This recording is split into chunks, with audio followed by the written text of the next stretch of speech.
Alright, so let's do a test here. We've got an uphill here. I'm doing 58, 59. See if it'll hold it going up this hill. Now I'm going to test the bike on the interstate.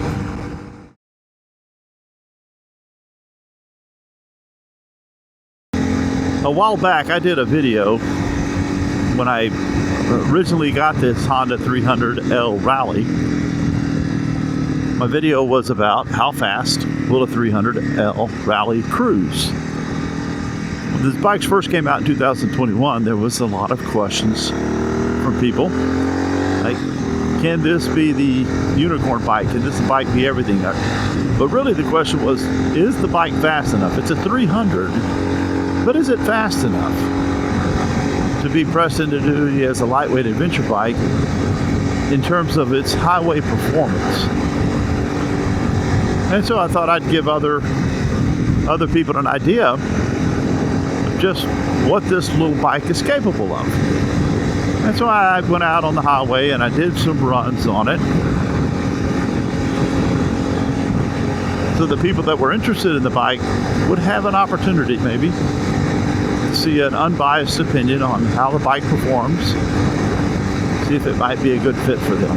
What I found on the stock bike was it's not fast, but it might be fast enough for you, depending on how fast you really want to go on pavement.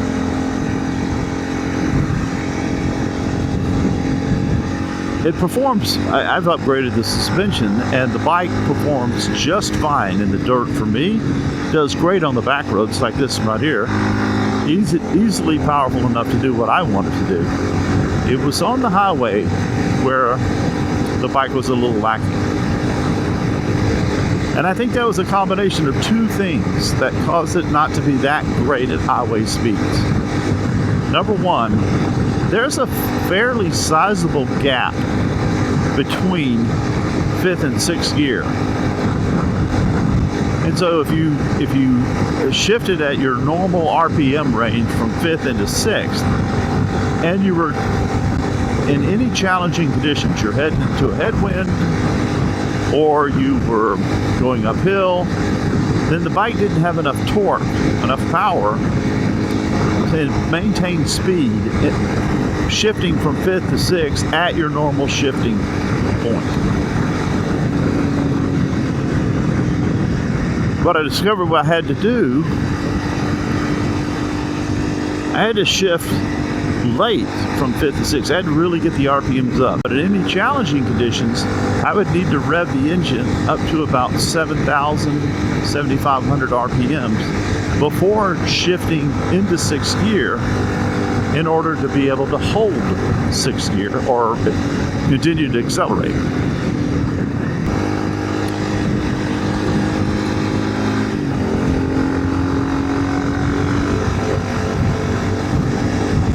The stock motor just doesn't produce enough horsepower, even at sixth gear at 70, 75 miles an hour, right, highway speed. Doesn't quite have enough power to be able to hold those speeds going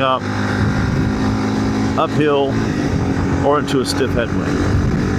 I took my bike down to Mexico for a week, did about 1,500 miles, loaded down with gear. Let's call it 40 pounds of gear for a week's worth of ride to Mexico. And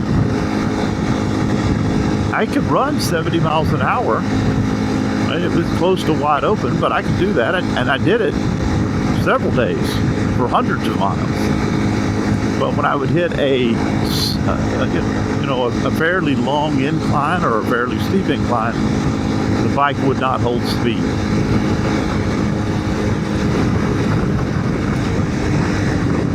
My solution for that was to do a stage 3. So here's what I've done to the bike so far. I had 550 Performance flash the ECU for 91 octane improved. I got the airbox lid that has the additional venting, and then I put a foam air filter in. So all of that. Then I got the CRF300 velocity stack and installed that. I put Airy Henning's 301cc big bore kit on the bike and the CBR300 cams. And then finally, I kept the stock header, and I put on a Leo Vince exhaust slip-on, the muffler. And all of those changes together, I believe they call it stage 3. All of those changes together dramatically improved the power output of the bike. I mean, it's noticeably peppier, faster. So today we're going to go out and we're going to give the bike a test. How fast will a big bore 300L Rally cruise? That's the question we're going to answer today.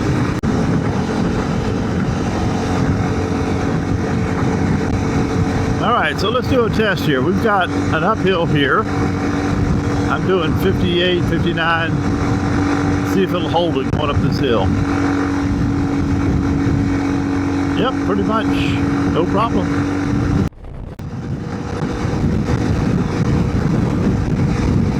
There's a fairly long uphill right up here. Now the stock bike would have struggled to go up this hill and maintain 60 miles an hour.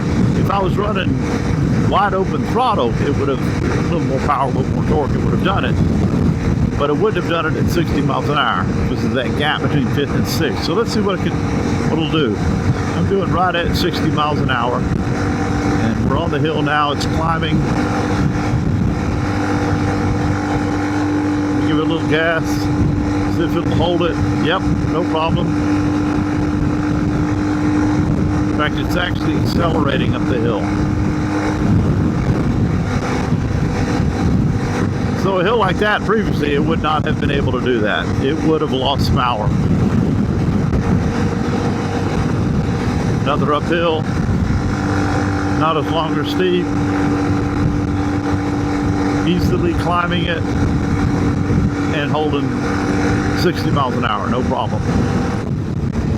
All right, here we go. Going downhill. We'll give this one a shot here. All right, we're at the bottom. We're starting to climb. At 62. Yeah, no problem.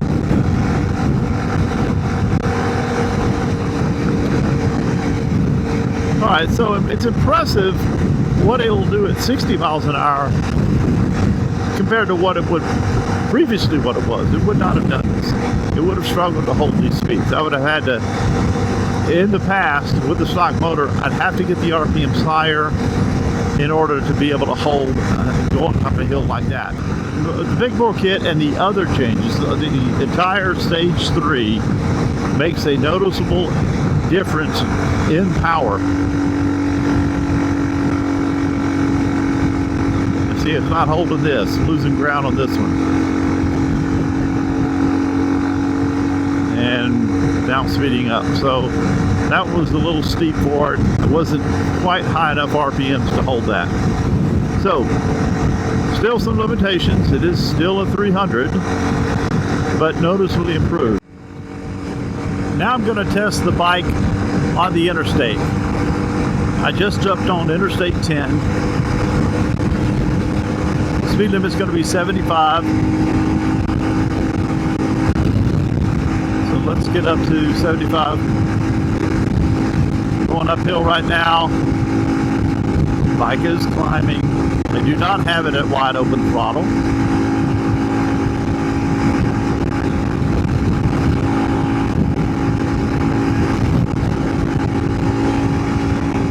And there is a fairly stiff headwind. It's coming at over here, off to the right. So quarter front.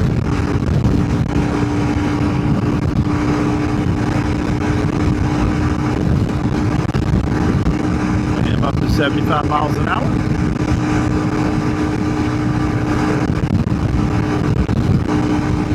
Very close to full throttle. Very close. left in the tank, but not much.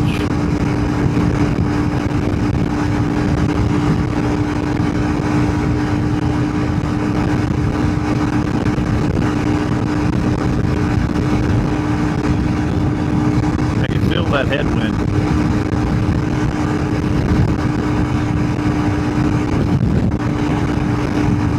Headed uphill.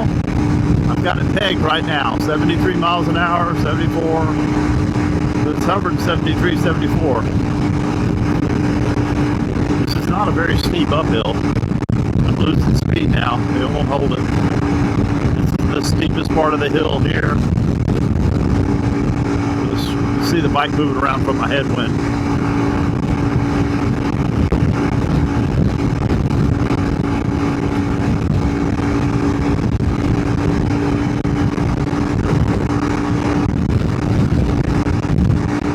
So this is all slightly uphill here. The bike is holding 72, 73.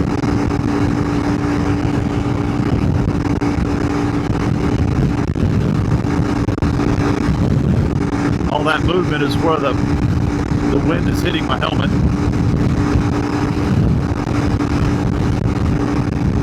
Hey fellas.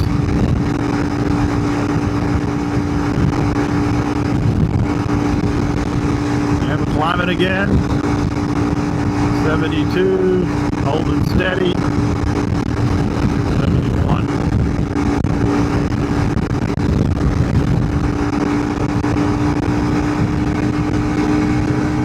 All right, now we're peaking out, immediately jumped up to 75.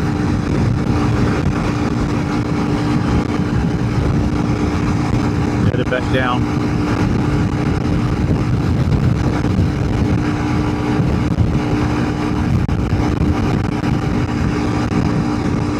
Stock bike would have not been able to hold that. I would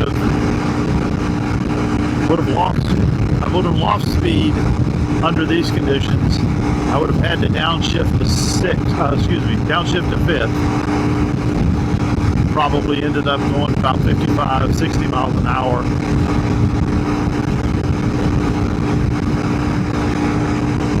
All right, it's going to come up here. It's going to make this big curve, and then we're going to climb that fairly significant hill there.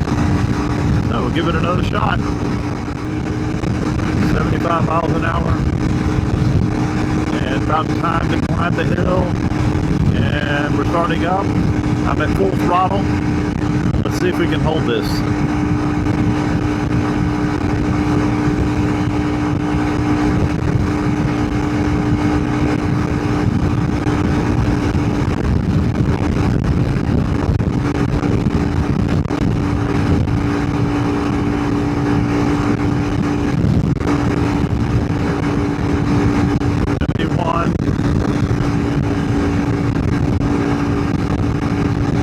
It's flirting between 70 and 71. 69.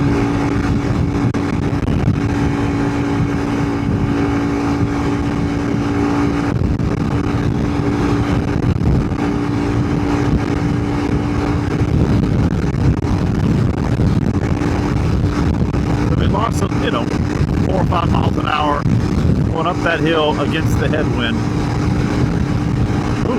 Well, this will be another good test right here. Get back up to the 75, 76 miles an hour.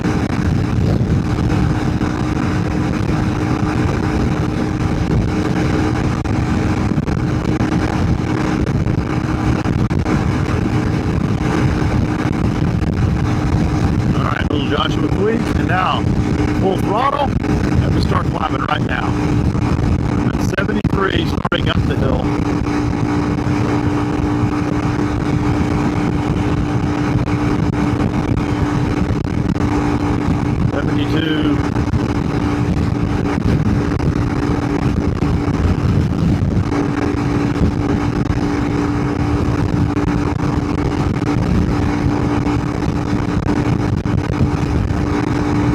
It's holding it. How about that? So the increased power and the increased torque torque, make the bike much better at holding speeds, getting 2 speeds and holding those speeds.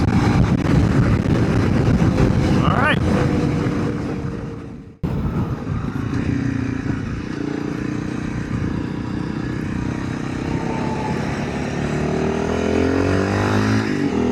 I made a U-turn. I'm going to run those same hills in the opposite direction and with the wind at my back. I'm expecting a noticeably better outcome, better performance, doing it in the reverse direction. All right, 79, starting to climb. Not at full throttle yet. I just gave it full throttle. 75, 76, 77. It's actually accelerating up this hill, where before it was struggling to maintain it. I'm actually able to accelerate up it because of the tailwind. Hit 80 miles an hour there. All right, let's slow it back down.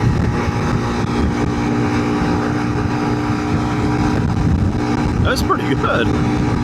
Accelerating up a hill that the opposite direction with the headwind, I couldn't quite maintain my speed. It's noticeable. The bike pulls better with the wind without fighting a headwind at the same time that it's going uphill. I'm zipping along at 72 with no problem at all. These are very little hills that we're going up and down. The bike's easily handling this. I have throttle to spare.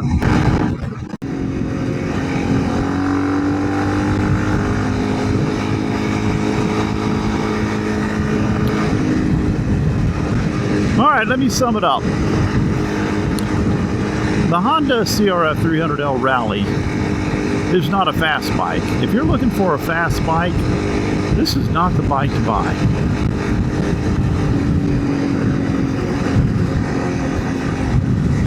Now, if you buy this bike, you may discover, as I have, that it punches more above its weight than any bike I've ever owned. I owned a 690, KTM 690, and I had it fully accessorized into a lightweight adventure bike.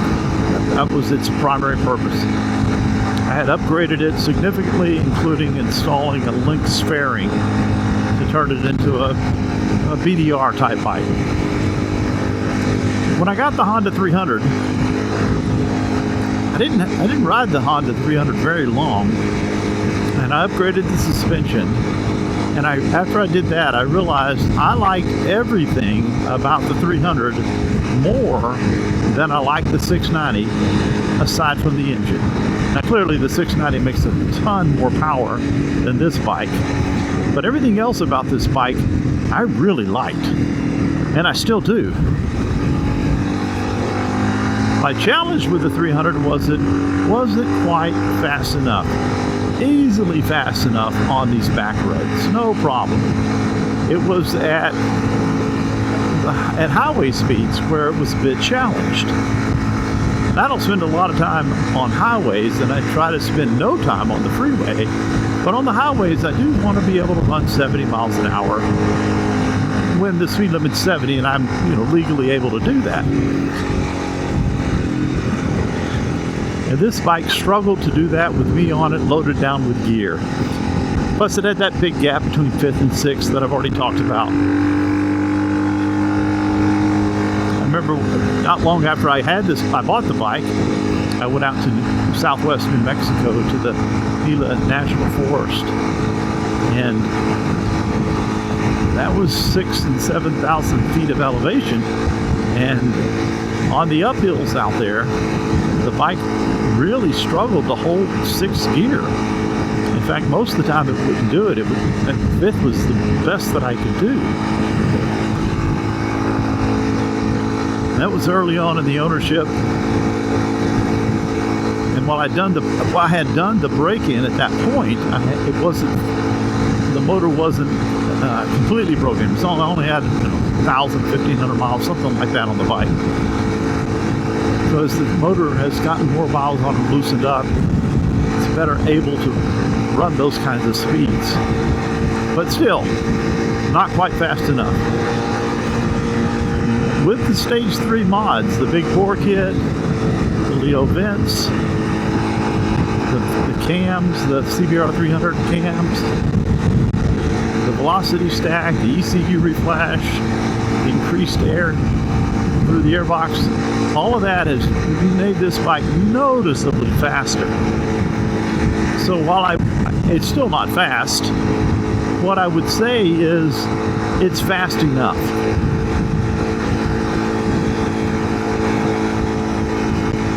So if you buy a 300 and you're like, hey, this bike's, I like everything about it, but it's just not fast enough, you could do this modification, and then you would likely say, all right, it's now just fast enough.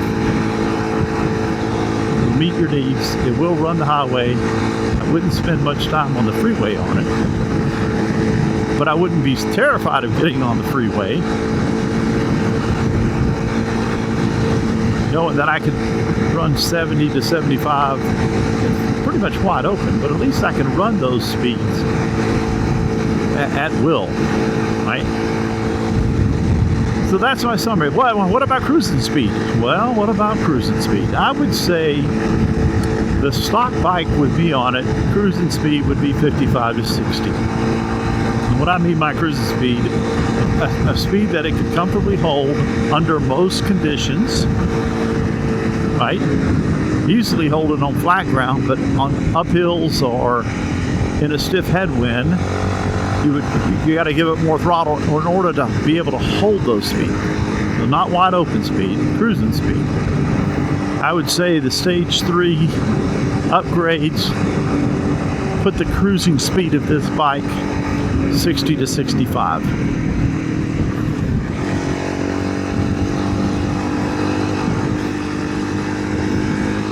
Something like that.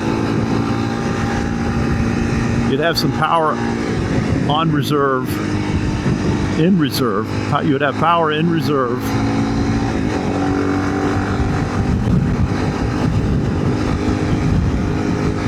When you needed it.